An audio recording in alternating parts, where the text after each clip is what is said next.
കുറെ കസ്റ്റമർ നമ്മളോട് ചോദിച്ചിട്ടുണ്ട് UAE വിസിറ്റ് വിസ കിട്ടിയാൽ ബാക്കി എന്തൊക്കെ കാര്യങ്ങളാണ് ശ്രദ്ധിക്കേണ്ടതെന്ന്. വിസ കിട്ടിയാൽ ഞങ്ങൾ ശ്രദ്ധിക്കാനുള്ളത് UAEയിലേക്ക് വരാനുള്ള എയർ ടിക്കറ്റ്. വിസിറ്റ് വിസയിലായതുകൊണ്ട് തന്നെ നിങ്ങൾ തിരിച്ച് റിട്ടേൺ ടിക്കറ്റ് കാണിക്കണം എയർപോർട്ടിൽ. അത് കൺഫേംഡ് ആയിട്ടുള്ള റിട്ടേൺ ടിക്കറ്റ് ഡമ്മി കാണിച്ചാൽ മതിയാവും.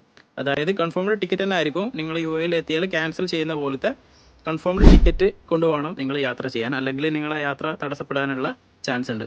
നിങ്ങളുടെ ഏതെങ്കിലും റിലേറ്റീവ്സ് ഇവിടെ ഉണ്ടെങ്കിൽ അവരുടെ റൂമിൻ്റെ ടെനൻസി വെച്ചിട്ട് നിങ്ങൾക്ക് ട്രാവൽ ചെയ്യാവുന്നതാണ്.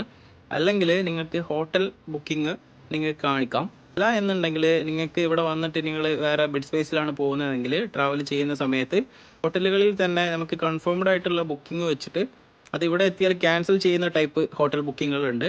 അതേ രീതിയിൽ ട്രൈ ചെയ്താൽ നിങ്ങൾക്ക് ചെറിയ ഒരു എമൗണ്ട് തന്നെ ഹോട്ടൽ ബുക്കിങ്ങും നിങ്ങൾക്ക് കിട്ടും. പ്രധാനമായിട്ട് നിങ്ങൾ ശ്രദ്ധിക്കാനുള്ളത് ഷോമണിയാണ്. ഷോമണിയിൽ നിങ്ങൾ കാണിക്കേണ്ടത് 1 മന്ത് ആണെങ്കിൽ 3000 ദിറംസ് ആണ്, 2 മന്ത് ആണെങ്കിൽ 5000 ദിറംസും. നിങ്ങളൊരു സ്ഥലത്തു നിന്നാണോ ട്രാവൽ ചെയ്യുന്നത്, ആ ട്രാവൽ ചെയ്യുന്ന സ്ഥലത്തുള്ള എയർപോർട്ടിലാണ് നിങ്ങളോട് ഈ ഷോമണി ചോദിക്കാം. യാത്രയ്ക്ക് ഒരു പ്രോബ്ലം ഇല്ലാത്ത രൂപത്തിൽ തന്നെ നിങ്ങൾ ഈ ഷോമണി കീപ്പ് ചെയ്യാൻ ശ്രമിക്കാം. നമ്മുടെ ട്രാവൽസിൽ വരുന്ന എല്ലാ കസ്റ്റമേഴ്സിനും നമ്മൾ കറക്റ്റ് ഇൻഫർമേഷൻ പാസ് ചെയ്യാറുണ്ട്. നിങ്ങളുടെ ഫ്രണ്ട്സിന് ഈ വീഡിയോ ഷെയർ ചെയ്യുക. UAEയിലേക്ക് വരാൻ ആഗ്രഹിക്കുന്ന ആളുകളിലേക്ക് ഈ വീഡിയോ മാക്സിമം എത്തിക്കുക. ഈ പറഞ്ഞ എല്ലാ സർവീസുകളും നല്ല ബെസ്റ്റ് പ്രൈസിൽ നമ്മൾ ചെയ്തു കൊടുക്കുന്നതാണ്. UAEയിൽ വർക്ക് വിസ ആവശ്യമുള്ളവരും നമ്മൾ ട്രാവൽസുമായി കോൺടാക്ട് ചെയ്യാവുന്നതാണ്. താങ്ക്